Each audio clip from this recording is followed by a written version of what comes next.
Chapter 1. The Prison Door. A group of bearded men, in sad-colored clothes and gray steeple-crowned hats, stood in front of a wooden building. Beside them stood a group of women, some wearing hoods. The heavy door of the building was made of oak, covered with iron spikes. The founders of a new colony, no matter how optimistic they were, always set aside a portion of land for a cemetery, and another portion for a prison. They probably built the first prison near Cornhill, and the first burial ground on Isaac Johnson's land. It was around Johnson's grave that the old churchyard of King's Chapel grew. 15 or 20 years after the settlement of the town, the wooden prison was already weather-beaten, and showed the evident signs of age.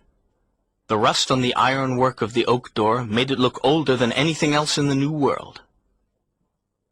In front of this sinister building was a plot of grass covered with ugly weeds. Evidently, there was something congenial in the soil outside a prison, the black flower of civilized society, something that encouraged ugly weeds to grow.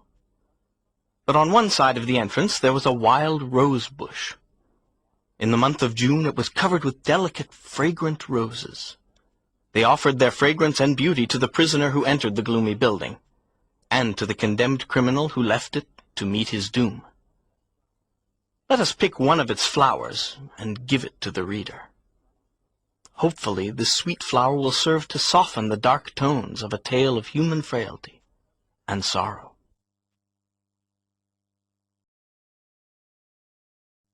Chapter 2. The Marketplace.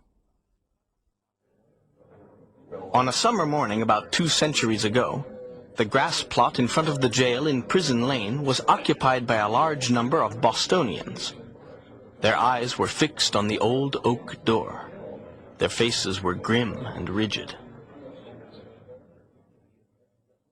Every time there was such a group of people in front of the jail, there was usually a whipping of a disobedient child, a lazy bond servant, a Quaker, or a turbulent Indian. It could also have been the hanging of a witch. The spectators looked very solemn and severe, as was typical of people who believed that religion and law were almost identical. There was practically no sympathy from the crowd for the condemned individual. What we would consider a small offense today was then punished very harshly, even with death itself. The women in the crowd were particularly interested in what was about to happen. They were wives and maidens of English birth. Their features were hard, their expressions bitter. "Good wives," said a severe-looking woman of 50. "We should be the ones to judge the evil doings of this Hester Prynne, since we are women of mature age and church members of good repute. What do you all think? If the hussy were judged by us 5, would she receive the same sentence as the magistrates have decided on? I think not." "People say," said another woman, "that the Reverend Master Dimsdale, her pastor, is very upset that such a scandal has fallen upon his congregation." "The magistrates are God-fearing gentlemen, but they are too generous. That is the truth," added a third older woman. "At the very least, they should have put the brand of a hot iron on Hester Prynne's forehead. Madam Hester would have winced at that, I am sure. But little will she care what they put on her dress. She could cover it with a brooch, and then walk the streets as proud as ever." "But even if she covers the mark, the pain will always be in her heart," said a soft-spoken young wife, holding a child by hand. "Goodness!" exclaimed a man in the crowd. "Is there no virtue in a woman except for what comes from the fear of punishment? Quiet now! The lock of the prison door is turning, and here comes Mistress Prynne herself." The door of the jail was thrown open, and there appeared the grim, threatening figure of the town beadle. He was like a black shadow emerging into the sunshine. He had a sword by his side, and carried a staff of office. His aspect represented the extreme severity of the Puritan code of law. He stretched out the official staff in his left hand, and laid his right hand on the young woman's shoulder, pulling her forward. Once they had reached the prison door, she pushed his hand away from her shoulder. This action marked her natural dignity and force of character. She stepped out into the open air, of her own free will. In her arms, she carried an infant of about 3 months. When the young woman, the mother of the child, stood before the crowd, her first impulse was to hold the infant close to her chest, as if to hide something that was fastened to her dress. After a moment, however, she realized that she was using her child, the living sign of her shame, to hide another sign of shame. Therefore she put the child on her arm, and with a burning blush and an arrogant smile, she looked straight at her townspeople. On the breast of her dress, in fine red cloth, surrounded with elaborate designs in gold thread, appeared the letter A. It was so artistically done that it looked like a lovely decoration on her dress. The young woman was tall, with a perfectly elegant body. She had thick dark hair that reflected the sunshine. Her face was beautifully regular, and her complexion was rich in color. She had a marked brow and deep black eyes. She was ladylike, too. She had a certain gentle dignity about her. She radiated a painful but beautiful light. The point which drew all eyes was the scarlet letter, so fantastically embroidered, which illuminated her. It had the effect of a spell, taking her out of the ordinary relations with humanity, and enclosing her in a sphere by herself. She's very skilled with her needle, remarked one of the female spectators. but only a brazen hussy could show her skill in this manner. This is her way of laughing at the magistrates, and making the punishment something to be proud of. Oh, peace, neighbors, peace. Whispered their youngest companion. Don't let her hear you. Make way! Make way! Cried the beadle. Open a passage, and I promise you that every man, woman, and child will be able to look at Mistress Prynne and her apparel from now until 1 o'clock. A blessing on the colony of Massachusetts, where injustice and wickedness are dragged out into the sunshine. Come along, Madam Hester, and show your scarlet letter in the marketplace. Hester Prynne walked toward the place of her punishment. A crowd of curious schoolboys ran in front of her, turning their heads to look at her face and at the humiliating letter on her breast. It was as though her heart had been thrown out into the street for the spectators to walk on. However, no one could see her inner agony, and she walked serenely to the scaffold. The scaffold was the platform of the pillory, that horrid instrument of discipline that confines the human head in its tight grip and exposes it to the world. Hester Prynne was not condemned to the pillory. She was condemned to stand on the scaffold for everyone to look at. It was intolerable. The governor, several councillors, a judge, a general, and the ministers of the town were all at the balcony of the meeting-house, looking down on the platform. As she stood on the scaffold, vivid memories of her childhood flashed through her mind. She remembered her school days and her years as a young girl. These memories made her forget for a few instants the brutal reality of the present. She remembered her native village in England and her paternal home, a decayed house of grey stone with a poverty-stricken aspect. She saw her father's face, and her mother's too. She saw her own face, alive with the happiness and beauty of youth. Then she remembered another face, the face of a man troubled by his years, the pale, thin face of a scholar, with dull eyes that had toiled over many books. Yet those tired eyes had a strange, penetrating power to read the human soul.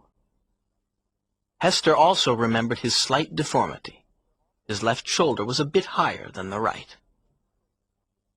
Suddenly Hester's mind returned to the present, to the marketplace of the Puritan settlement, with all the townspeople looking at her infant, and at the scarlet letter. This was her new reality.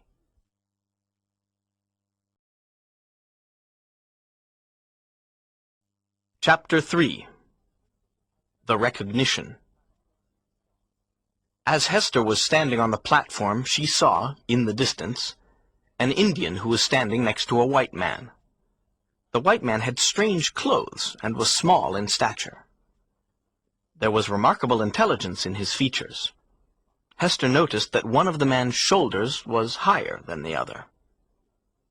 When she realized that the man had a thin, weary face and a slight physical deformity, she pressed her child to her breast with such force that the poor infant cried out. The stranger had set his eyes on Hester. At first he looked at her carelessly, but after a while his look became intense and penetrating. Then a look of horror crossed his face. He tried to control his strong emotions, and soon he appeared to be calm. At this point he met Hester's eyes. She appeared to recognize him. He slowly raised his finger and put it on his lips. He then asked a townsman the following question. Who is this woman, and why is she on the platform? You must be a stranger in this area, my friend, answered the townsman, looking curiously at the man and his Indian companion. Otherwise you would have heard of Mistress Hester Prynne and her evil doings. She has created a scandal in Master Dimmesdale's church. Really? Said the man. I'm a stranger. I've traveled by land and sea, and I've been a prisoner of the Indians. Please tell me of this woman's offenses. That woman, sir, was the wife of a well-educated man, English by birth, who had lived in Amsterdam for a long time. One day he decided to settle in Massachusetts. Therefore he sent his wife first, and he remained in Amsterdam to look after some business. 2 years have passed, and the young woman has never received any news from her husband. I understand, replied the stranger. And who is the father of the infant? The matter is a mystery. Madam Hester refuses to speak. Our Massachusetts magistrates have been merciful with Hester Prynne. They say that she is young and fair, and was strongly tempted to her fall. Moreover, it is likely that her husband may be at the bottom of the sea. If the magistrates had followed the law to its extreme, the penalty would have been death. Instead, the penalty is to stand on the platform for 3 hours, and then to wear the mark of shame on her breast for the rest of her life. A wise sentence, said the stranger. She will be a living sermon against sin until the shameful letter is engraved on her tombstone. It upsets me that the partner of her shame is not standing on the platform by her side, but he will be known, he will be known, he will be known. He bowed courteously to the townsman and left the crowd with his Indian companion. Hester stood on the scaffold, staring at the stranger. In her heart she was thankful that the crowd, dreadful in itself, was there to separate her from him, to protect her from him. She dreaded the moment when she would have to meet him alone, face to face. Several important men of authority and religion had assembled at the meeting-house to discuss and judge Hester Prynne's case. These older men were, without doubt, good, wise, just, and virtuous. But they were not capable of judging the good and evil in a woman's heart. Governor Bellingham, head of the community, was present. The famous Reverend John Wilson, the oldest clergyman in Boston, called out Hester's name. Hester Prynne, said the clergyman, I've tried to persuade my young brother, Reverend Dimmesdale, to deal with you in discussing the vileness of your sin. Reverend Dimmesdale is your pastor and knows you better than I. Hester Prynne, you must not continue to hide the name of he who tempted you to this grievous fall. Reverend Dimmesdale does not agree with me. He feels that it is against the nature of a woman to force her to open the secrets of her heart to the world. Who will deal with this poor sinner's soul? There was a murmur among the dignified occupants of the balcony. Governor Bellingham spoke in an authoritative voice. Master Dimmesdale, the responsibility of this woman's soul is yours. You must convince her to repent and confess. The whole crowd looked at Reverend Dimmesdale, a young clergyman who had come from the great English universities, bringing all his learning to the wilderness. He was eloquent and deeply religious. He had a striking aspect, with large, brown, melancholy eyes, and a mouth which tended to tremble. This expressed both nervous sensibility and a great power of self-control. The young minister had a worried, almost frightened look. He was simple and childlike, but his sermons, which reflected his purity of thought, affected his listeners like the speech of an angel. Speak to the woman, my brother, said Mr. Wilson. She must confess the truth. Hester Prynne, said Reverend Dimmesdale, leaning over the balcony and looking into her eyes. You have heard what Reverend Wilson said. I ask you to confess the name of your fellow sinner. Do not have pity for him. Your silence will not save his soul. Your silence will only make him add hypocrisy to sin. It is better for him to join you on the platform than to hide a guilty heart all through his life. The young pastor's voice was sweet, rich, deep, and broken. He was able to evoke sympathy from the crowd. Hester shook her head. Woman, do not go beyond the limits of heaven's mercy, cried Reverend Wilson. Speak out the name. That name and your repentance could help to take the scarlet letter off your breast. Never, replied Hester, looking into the deep and troubled eyes of Reverend Dimmesdale. Speak, woman, said another stern voice from the crowd. Speak and give your child a father. I will not speak, answered Hester, turning as pale as death. She will not speak, murmured Reverend Dimmesdale, who was leaning over the balcony with his hand on his heart. He moved back with a long sigh. What strength and generosity in a woman's heart.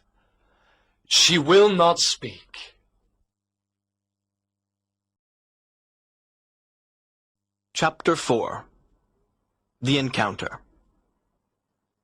After her return to prison, Hester Prynne was in a state of nervous excitement. It was impossible for her to remain calm. The infant was not feeling well either. It was crying desperately and was obviously in pain. Master Brackett, the jailer, decided to call a physician, who was staying in the prison as a guest until the magistrates could meet with the Indians to decide his ransom. The physician's name was Roger Chillingworth. The jailer accompanied him to Hester's cell. When she saw the man that she had noticed in the crowd, she became as still as death. The physician entered the room quietly and examined the infant carefully. He then opened his leather case and took out a medicine that he mixed with water. Here, woman, the child is yours. She is not mine. Make the child drink from this cup. Hester refused the medicine, and at the same time gazed at him with apprehension. Would you avenge yourself on this innocent child? She whispered. Foolish woman, responded the physician. Why should I harm this suffering child? The medicine is good and strong, and if it were my child, I would give it. Hester still hesitated, so he took the infant and gave it the medicine. The child stopped crying after a while, and then fell asleep. The physician proceeded to examine the mother, and then prepared another medicine for her. Drink this. It is an old Indian medicine. It will calm you, but it cannot give you a sinless conscience. I have no medicine for that. Is there death in this cup? Hester asked.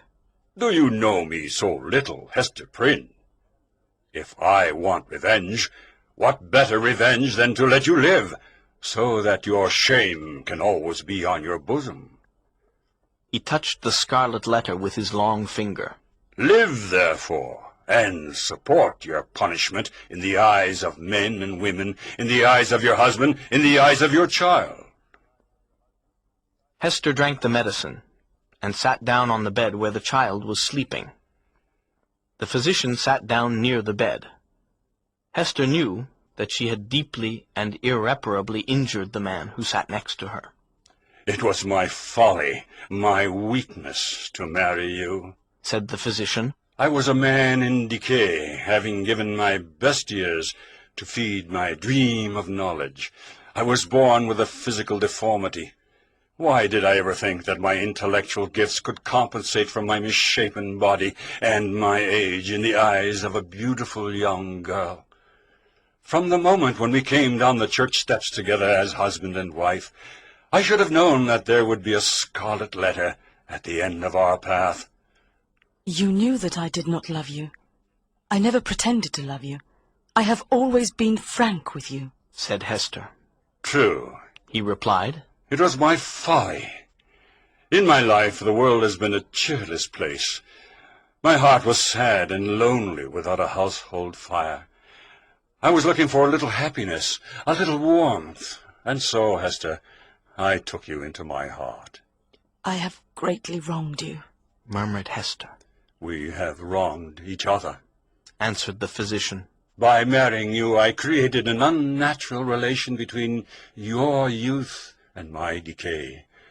I plan no vengeance against you, Hester. Between you and me the scale hangs fairly balanced. But who is the man who has wronged us both?" Do not ask me. You will never know, replied Hester vehemently. "Never? Believe me, Hester, there are very few things hidden from the man who devotes himself to solving a mystery. All my life I have searched for the truth in books. I will search for him, and I will find him. Sooner or later he must be mine." The eyes of the wrinkled scholar glowed so intensely upon her that Hester put her hands over her heart, fearing that he might read her secret. "You will not reveal his name, but he is mine. He does not wear a scarlet letter, but I will read it on his heart. He will be mine." Hester was terrified. "You have kept the secret of your lover's name. Now keep my secret. No one here knows me. Do not tell a soul that I'm your husband. I will pitch my tent here, where I have ties, a woman, a man, and a child. No matter whether my ties are of love or hate, you, Hester Prynne, belong to me. My home is where you are, and where he is, but do not betray me." Why not announce yourself openly and cast me off? Hester asked. "It may be that I do not want the dishonor of being the husband of a faithless woman. It may be for other reasons. Let everyone think that I am dead. If you betray me, beware. His fame, his position, his life will be in my hands. Beware." I will keep your secret as I have kept his, said Hester. "Swear it," he insisted. And she swore.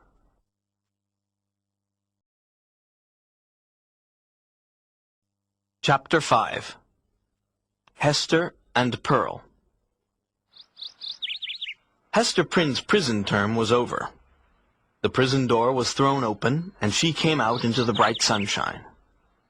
For Hester's tormented heart, the sunshine had no other purpose than to reveal the scarlet letter on her breast. From this day on, she would be alone in the world with her shame. And each day would be the same, as her burden of shame, misery, and solitude grew heavier and harder to bear. Even after her death, her grave would bear the sign of her sin, of her shame. Hester, however, was free to leave the Puritan settlement of Boston. She was free to return to her birthplace or to any other European land, where she could begin a new life. But there is a strange fatality that attracts human beings irresistibly to the place where a great event has given color and perhaps meaning to their lives. And it seems that the more tragic the event, the greater the attraction to that place. Her sin, her ignominy, were the roots that she had planted in the soil of the Puritan settlement.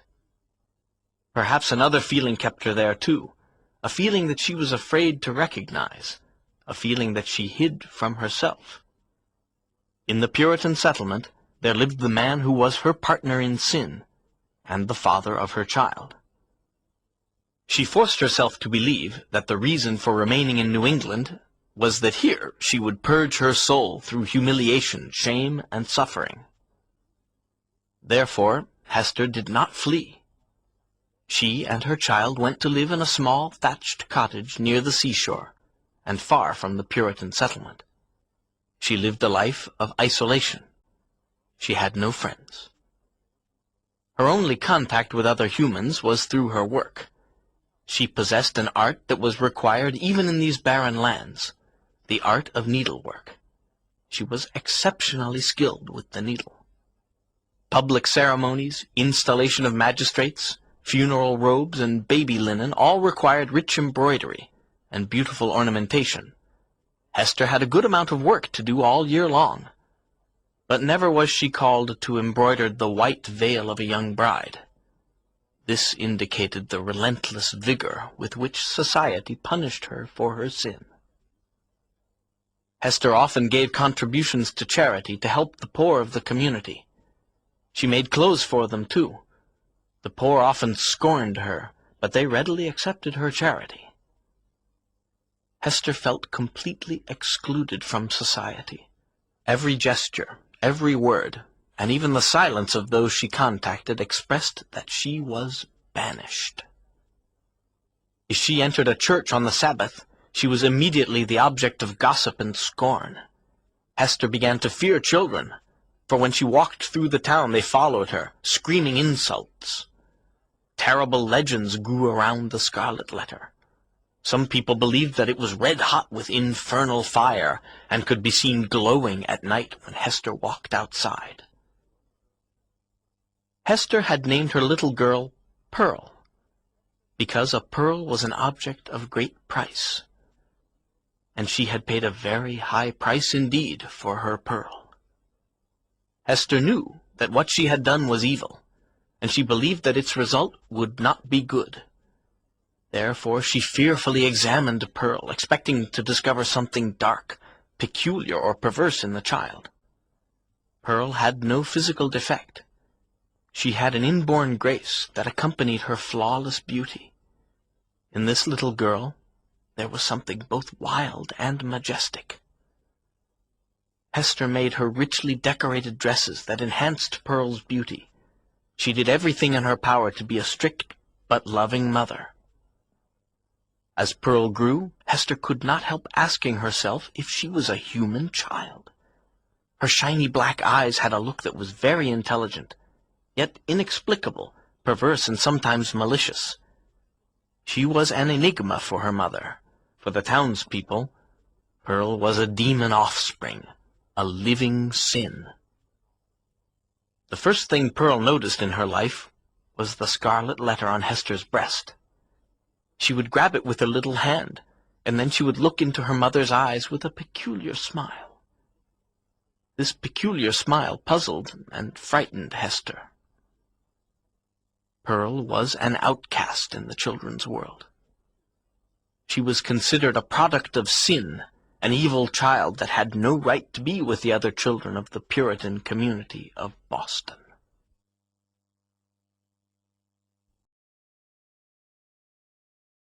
Chapter 7.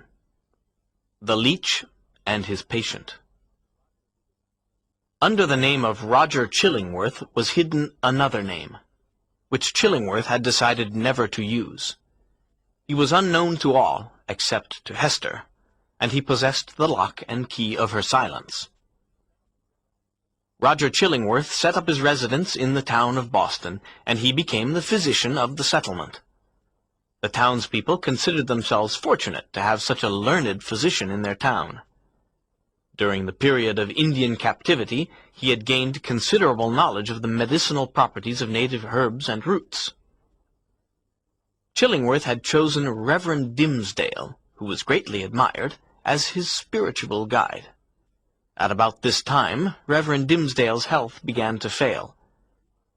The townspeople were very worried about this. He had become very thin, and his cheeks were terribly pale. He often put his hand over his heart, in sign of pain. Therefore, the town people thought it was an absolute miracle that Dr. Chillingworth had come to cure their reverend.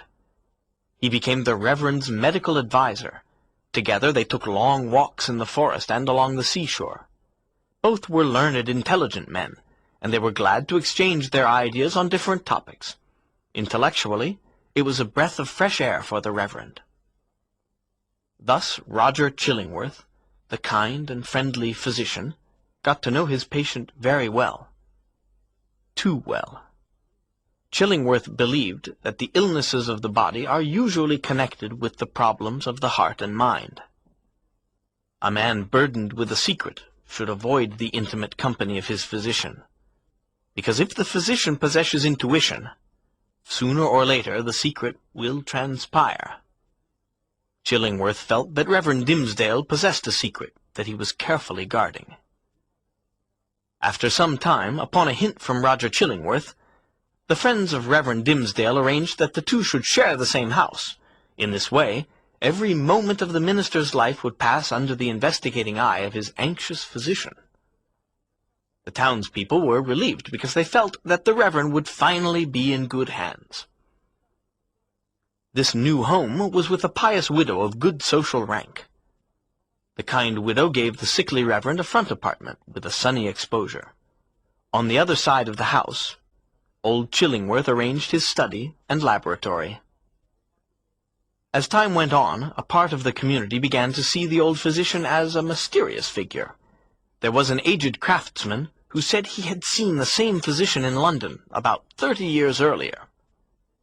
Others said that Roger Chillingworth's aspect had undergone a remarkable change since he began living with Reverend Dimmesdale. At first his expression had been calm, meditative, and scholarly. Now there was something ugly and evil in his face that became more evident as the days passed. According to these people, the fire in his laboratory was fed with infernal fuel. Sometimes a blue, ghastly light burned in his eyes. To sum up the matter, a good majority of the townspeople believed that Reverend Dimmesdale, like many other holy people, was haunted either by Satan himself or by Satan's messenger, disguised as old Roger Chillingworth. Throughout his life, old Chillingworth had been a calm, kindly individual.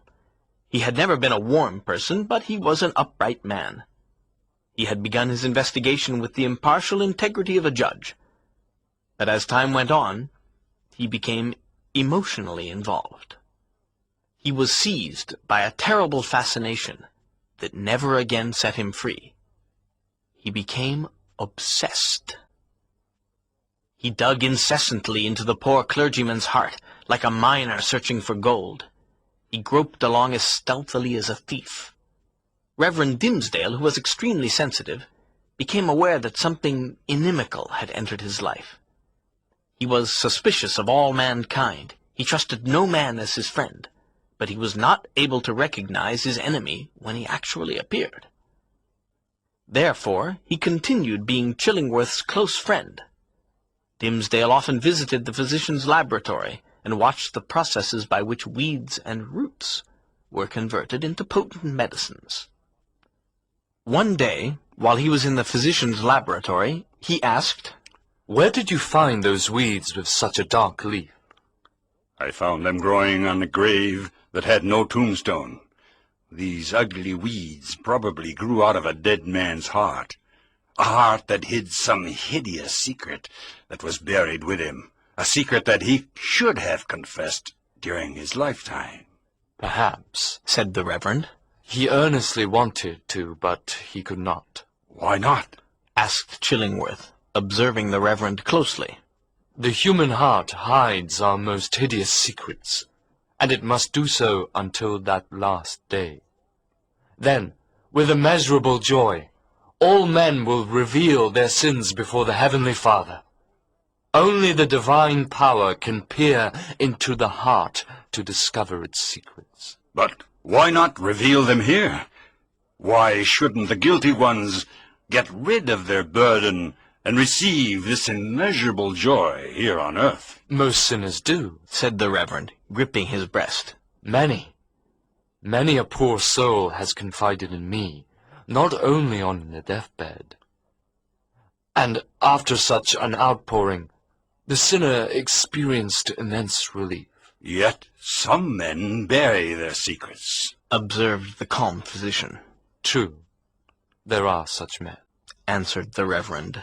These men are afraid to take up the shame that belongs to them, said Chillingworth.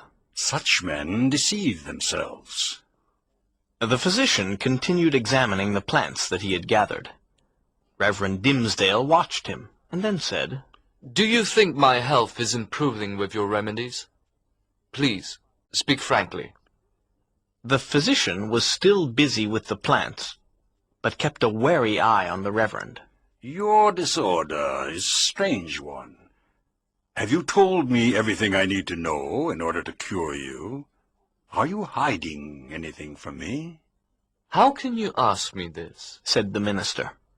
To speak very plainly, I think your bodily disease is only a symptom of a spiritual ailment.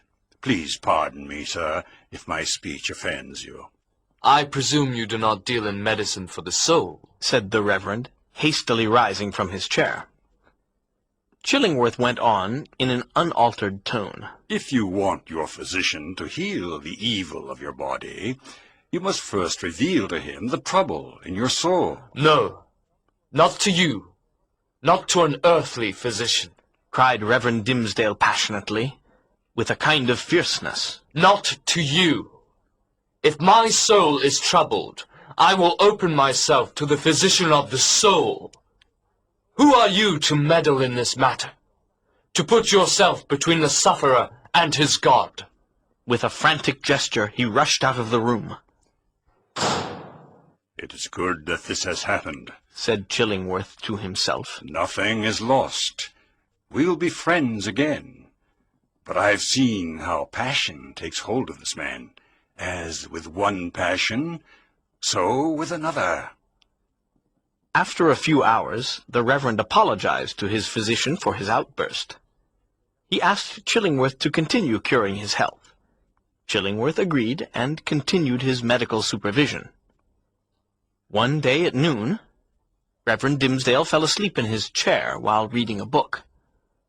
Old Chillingworth came into his room, but did not awaken the Reverend. He laid his hand on the Reverend's chest, and thrust aside the vestment that had always covered it. Dimmesdale continued sleeping. After a moment the physician turned away with a wild look of wonder, joy, and horror. He threw up his arms and stamped his foot on the floor. He behaved like Satan himself, when a soul is lost to heaven and won into his kingdom.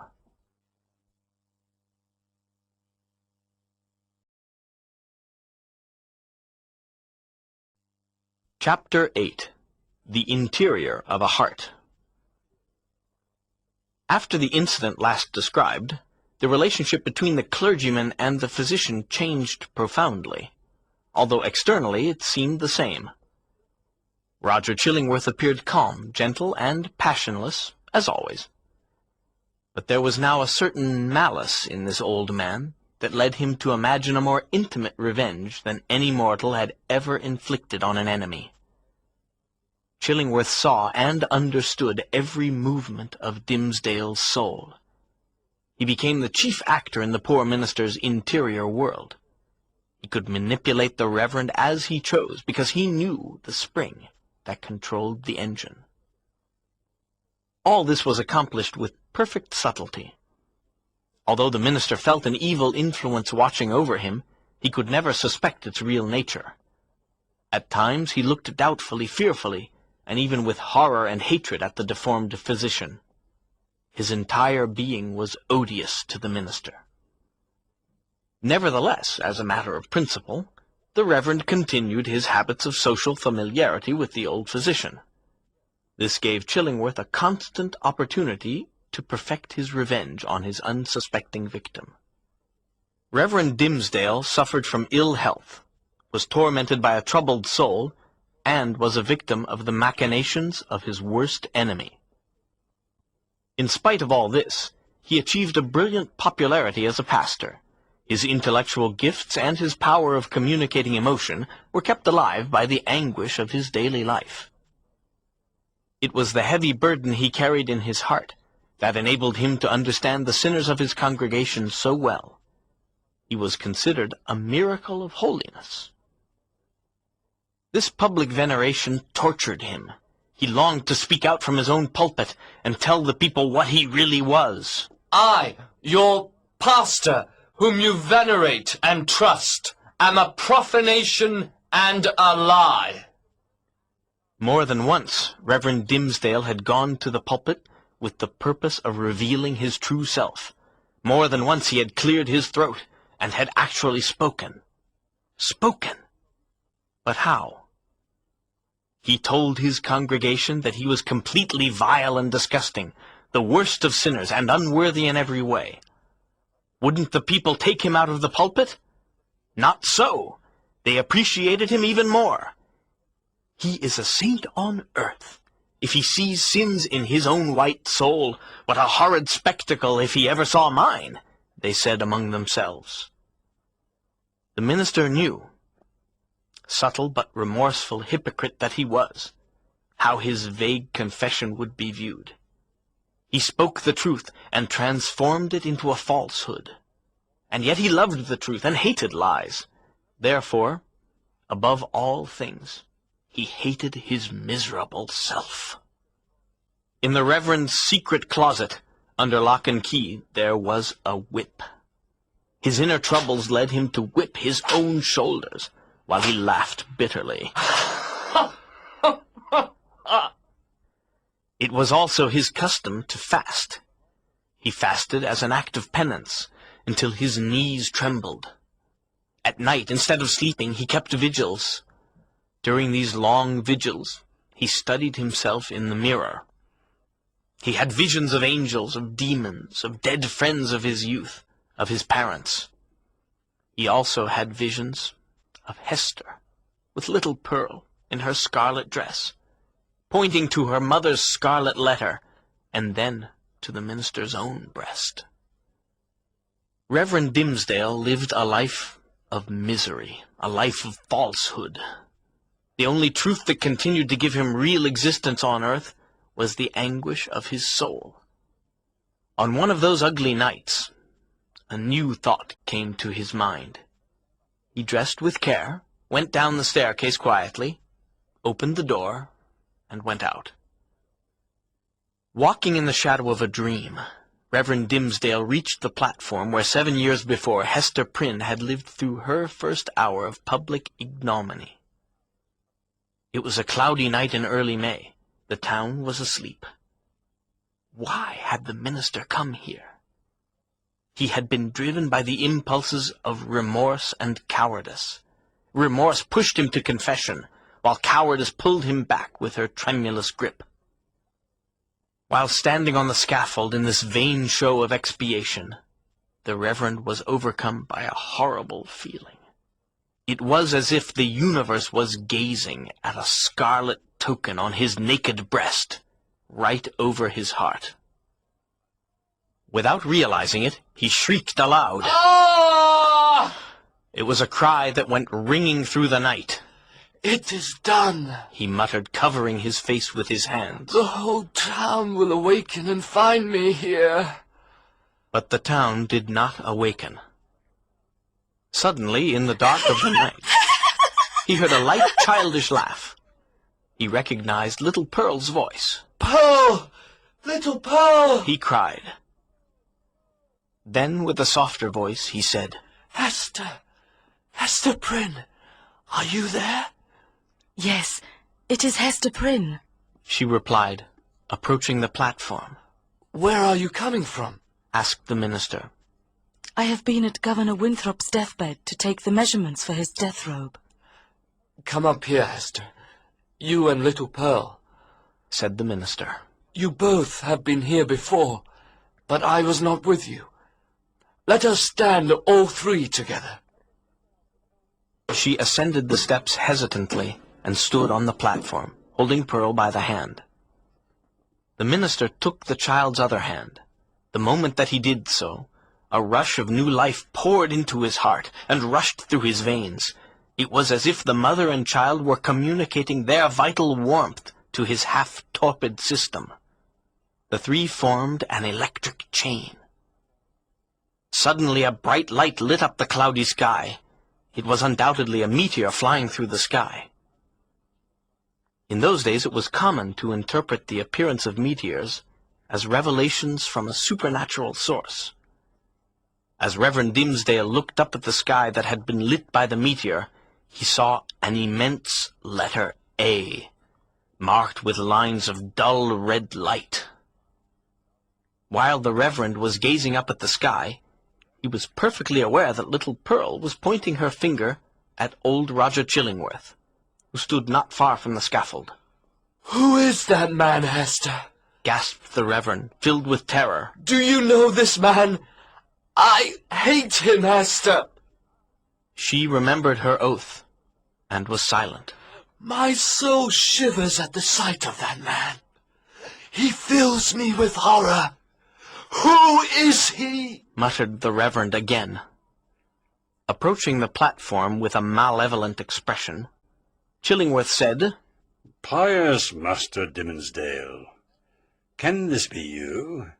We men of study dream in our working moments and walk in our sleep. Come, my dear friend, let me lead you home." "How did you know I was here?" asked the Reverend. "I've spent most of the night at the deathbed of Governor Winthrop, trying to ease his suffering. Come with me, Reverend. We must go home now," said Chillingworth. "Tomorrow is the Sabbath." The next day was the Sabbath, and Reverend Dimsdale preached his most powerful sermon. It was the richest and most complete that he had ever addressed to his devoted congregation.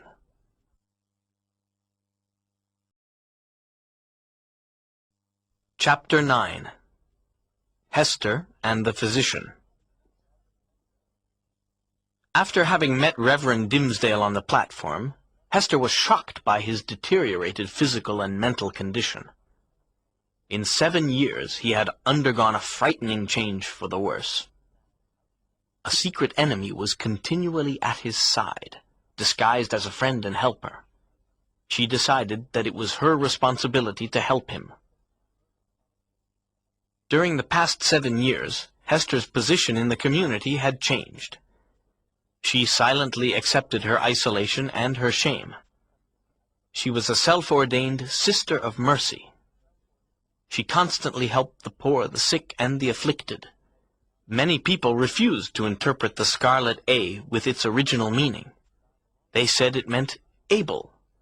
It took a longer time for the rulers of the community to acknowledge Hester's good qualities. The townspeople had forgiven her for her frailty. They had begun to look upon the scarlet letter as a token of her many good deeds. The symbol had had a powerful and peculiar effect on Hester. Her physical attractiveness had undergone a sad transformation. Her warm and graceful character had become cold and barren. In her life of solitude and hopelessness, Hester was free to think about her world and to criticize it. Outwardly she conformed to the rules of her community, but in the privacy of her mind she disapproved and detested them. She felt that the whole system of society should be torn down and built up again. If her thoughts had been made public, she would have suffered death for attempting to destroy the Puritan institutions. Hester decided to meet her former husband, Roger Chillingworth, and do what she could to rescue his victim. One afternoon, while walking with Pearl, she saw the old physician who was gathering roots and herbs. Hester asked Pearl to go to the seashore and play with the shells, while she spoke to the physician. Hester approached him and said, "I need to speak to you." The physician looked at Hester and said, "Mistress Hester has a word for old Roger Chillingworth." Hester looked at Chillingworth and was shocked to see how he had changed in the past years. It was not so much that he had grown older, but that he looked so evil and fierce. There was a glare of red light that came out of his eyes, as if the old man's soul was on fire. In a word, he was the striking example of a man who had transformed himself into a devil. He had devoted 7 years of his life to the constant analysis of a tortured heart. And he had derived immense enjoyment in adding fuel to those fiery tortures and gloating over them. When we last spoke together 7 years ago, you made me promise never to reveal your true identity. At that time, I had no choice. Since that day, you have been behind his every footstep, day and night. You search his thoughts, you dig into his heart, you cause him to die daily a living death. And he still doesn't know who you really are. What evil have I done to this man?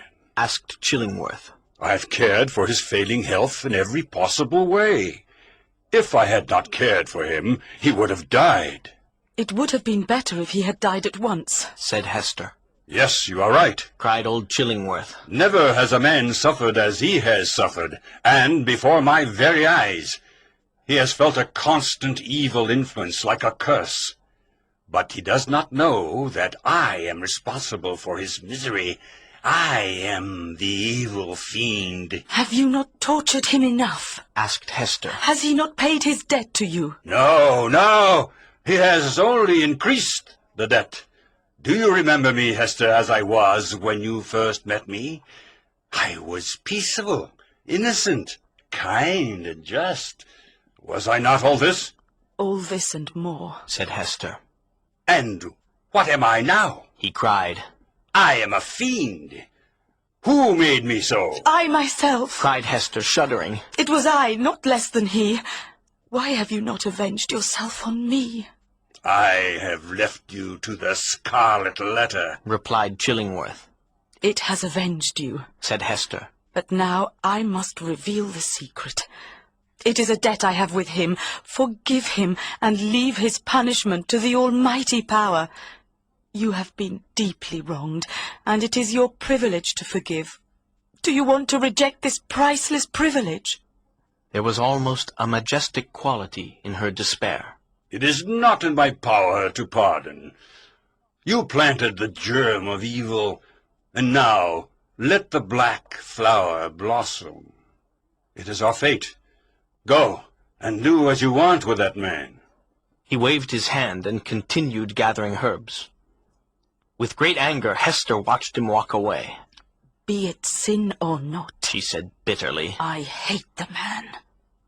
She wondered how she could have married him. When her heart knew no better, he had persuaded her to be happy by his side.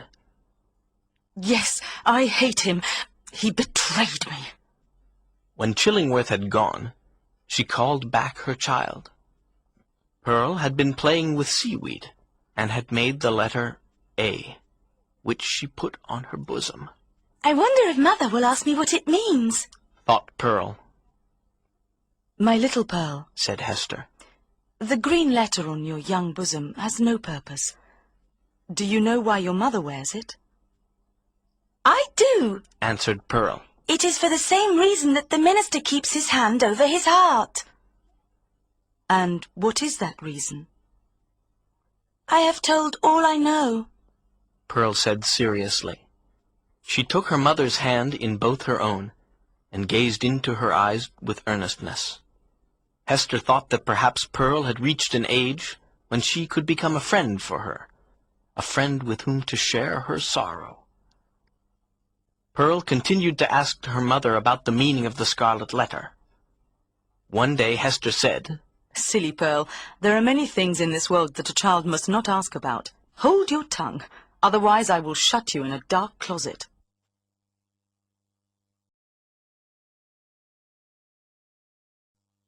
Chapter 10. The Pastor and His Parishioner. Hester was determined to reveal to Reverend Dimmesdale the true identity of Roger Chillingworth. She knew that the Reverend often took walks in the forest and along the seashore. Therefore, one day Hester took little Pearl for a walk in the forest. Pearl ran about happily, trying to catch the sunshine, and then sat down with her mother on a heap of moss. Mother, Is there a black man who lives in the forest and carries a big book where people write their names with their own blood? Did you ever meet him? Oh, tell me. Hester looked curiously at little Pearl and replied, Once in my life I met the black man. This scarlet letter is his mark. After a vivid conversation with Pearl, Hester heard footsteps in the forest. She knew it was the Reverend. Pearl, go and play near the brook while I speak to this person who is walking through the woods. Do not go far away. Stay near the brook. When the child had gone to play, Hester walked towards the minister, who was coming down the path. He looked tired and weak, and his step was listless. He would have been only too happy to lie down in the dark forest and die. Arthur Dimmesdale, Hester said softly. Who is there? Said the minister. He took another step and discovered the scarlet letter. Hester. Hester Prynne, He said. is it you? Yes. She replied. They were both awe-stricken. Arthur Dimmesdale touched Hester's cold hand with his own.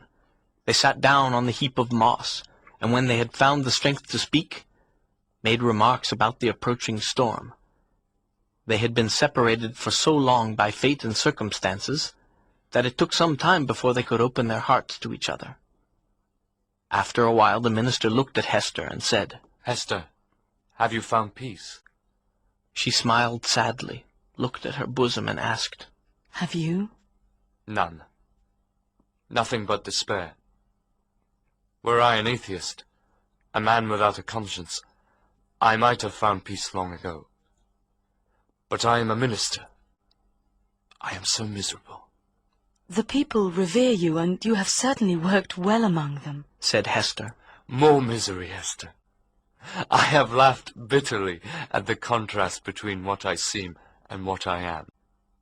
And Satan laughs at it. Happier you, Hester. You wear the scarlet letter openly on your bosom. Mine burns in secret. If only I had a friend or an enemy to whom I could tell the truth. You have a friend in me, Hester said.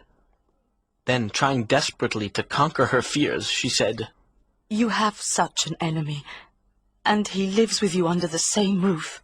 The minister jumped to his feet, gasping for breath and clutching at his heart. What are you saying? An enemy? Under my own roof? What do you mean? With her silence of 7 years, she had ruined the man she still so passionately loved. Now she would gladly have died at Arthur Dimmesdale's feet. Oh, Arthur, She cried. forgive me. I have always been truthful, but in this circumstance I had no choice. The old physician, Roger Chillingworth, he was my husband. The minister looked at her with unimaginable violence of passion. He had never had a blacker or fiercer frown. He sank down on the ground and buried his face in his hands. I might have known it. I did know it. My heart knew the secret all along. Why didn't I understand? What horror! Woman, you are responsible for this. I cannot forgive you. You will forgive me. Cried Hester, throwing herself beside him. Let God punish. You will forgive.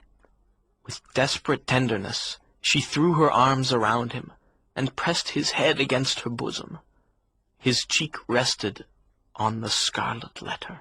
Will you forgive me? She repeated over and over again. After a long silence, he replied, I forgive you, Hester. I forgive you. May God forgive us both. We are not the worst sinners in the world. That old man's revenge has been blacker than our sin. He has violated the sanctity of the human heart. We never did. But now that Chillingworth knows that you have revealed his secret, will he continue to keep our secret? There is a strange secrecy in his nature. I do not think he will reveal our secret, answered Hester. And I? How can I live any longer under the same roof with this deadly enemy? Exclaimed the Reverend. Think for me, Hester. You are strong. Resolve this for me. You must no longer live with this man, said Hester firmly. But how can I avoid it? Tell me what I must do. You are strong, Hester, said the Reverend. Is the world so narrow? Exclaimed Hester, fixing her eyes on the minister's, and exercising a magnetic power over his shattered spirit. Where does this forest path lead? It goes deeper and deeper into the wilderness where no white man has been. There you are free. Then there is the broad path of the sea. It brought you here, and it can take you back again. You would be out of his power and completely free if you returned to our native land, or to Germany, France, or Italy. It cannot be. I cannot leave my post. I have no strength or courage to begin a new life, answered the Reverend. You are crushed under the weight of 7 years of misery, replied Hester. But you will leave it all behind you, begin everything anew. The future is still full of trial and success. There is happiness to be enjoyed.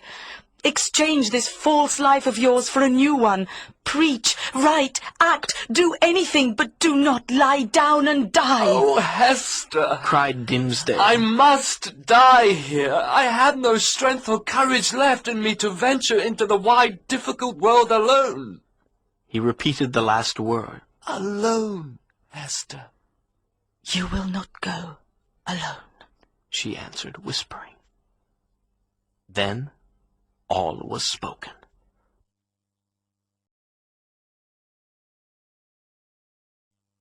Chapter 12. The Revelation of the Scarlet Letter. The eloquent sermon came to an end. The enraptured listeners left the church and in the open air began praising the minister.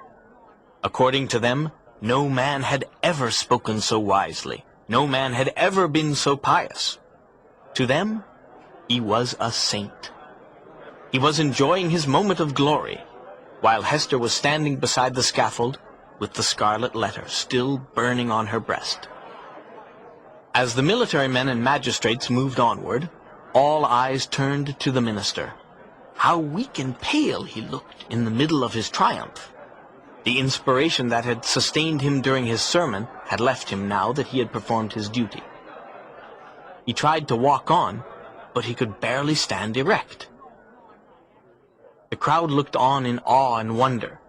He passed near the scaffold where, years ago, Hester had been shamed.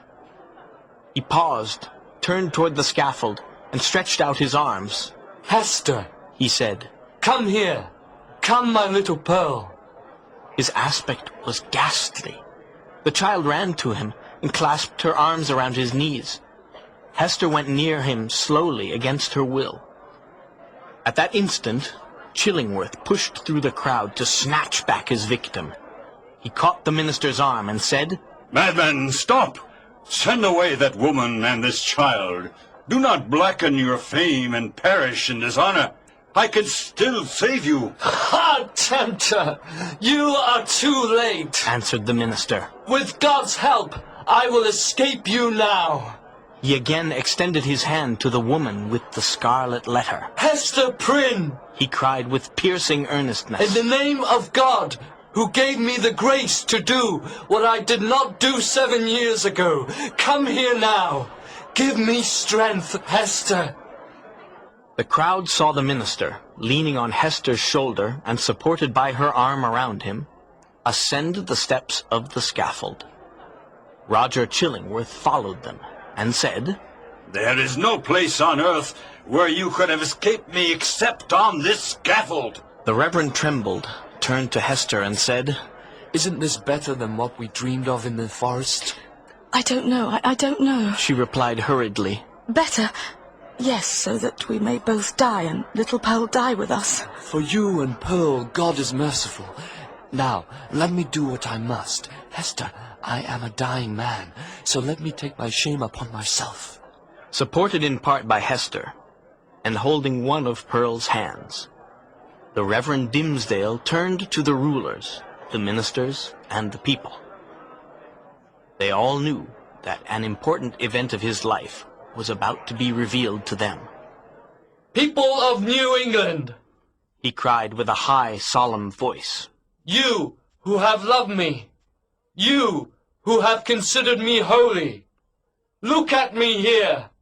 a sinner of the world. At last, I stand upon the spot where, 7 years ago, I should have stood with this woman who now sustains me. You have all shuddered at the scarlet letter that Hester wears, but there was a person among you whose sin you did not know. The minister fought against his bodily weakness. He stepped passionately forward and said, It was on him. God's eye saw it. The angels were always pointing to it. The devil knew it well, but he hid it from his fellow men. Now, at this hour of death, he stands up before you. He asks you to look again at Hester Prynne's scarlet letter. He tells you that with all its mysterious horror, it is but the shadow of what he bears on his own breast. With a convulsive motion, he tore away the ministerial band from his breast. It was revealed. But it is irreverent to describe that revelation. For an instant, the gaze of the horror-stricken crowd was concentrated on the ghastly miracle. There was a flush of triumph on his face. Then he sank down on the scaffold. Hester supported his head against her bosom. Old Chillingworth knelt down beside him. You have escaped me, He repeated more than once. May God forgive you, Said the minister. You too have deeply sinned. He turned to the woman and the child. My little Pearl, He said weakly, with a serene smile on his face. will you kiss me now? You did not want to kiss me in the forest. Pearl kissed his lips. A spell was broken. Hester, Said the clergyman. farewell. Will we not meet again? She whispered. Will we not spend our immortal life together? Surely we have paid for our sin. Hush, Hester, hush, He said. We broke the law. We forgot our God. It is therefore vain to hope that we can meet hereafter in an everlasting and pure reunion. God knows, and he is merciful. He has proved his mercy in my afflictions. He brought me here to die this death of triumphant ignominy before the people. Praised be his name. His will be done. Farewell. That final word came forth with the minister's last breath. The multitude broke out in a strange deep voice of fear and wonder.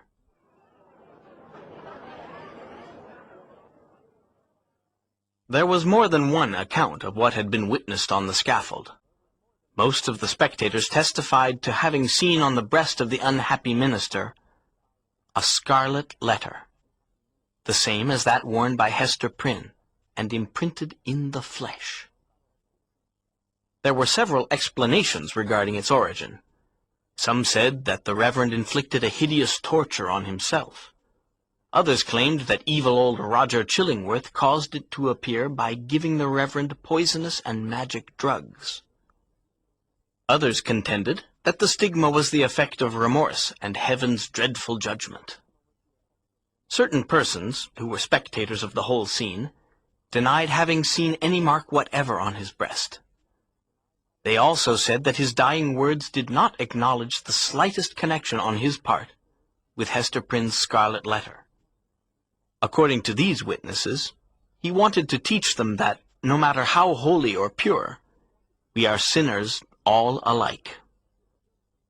This version of Reverend Dimmesdale's story shows the stubborn loyalty with which a man's friend will uphold his character, even when there is clear proof that he is a false and sin-stained creature of the dust. Within the year, old Roger Chillingworth, having lost his only purpose in life, withered up and died. In his last will and testament, he left a considerable amount of property, both in the New World and in England, to Pearl. So Pearl, the demon offspring, the elf child, became the richest heiress of her day in the New World.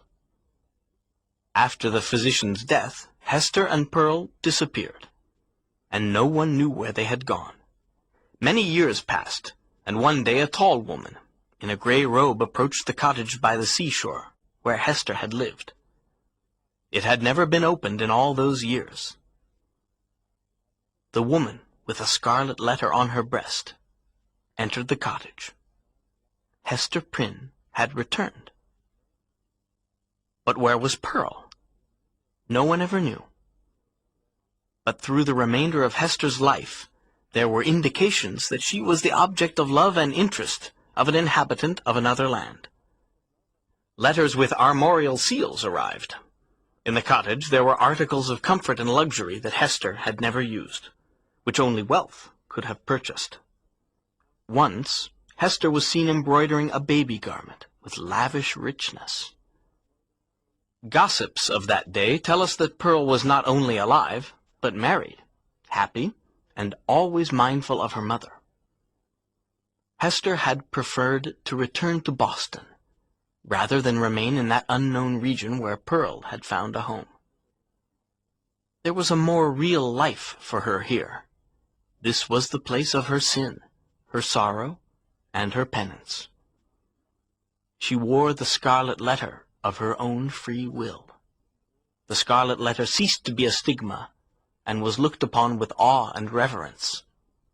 Hester lived unselfishly, and devoted her life to comforting and counseling women who were burdened with sorrow, sin, and suffering. Women came to her asking why they were so wretched, and what could be done to relieve their troubles. Hester assured them that one day there would be a drastic transformation in society. The whole relationship between men and women would change, bringing greater justice and happiness. After many, many years, a new grave was dug near an old sunken one in the burial ground beside the king's chapel. There was a space between them, as if the dust of the two sleepers had no right to mingle.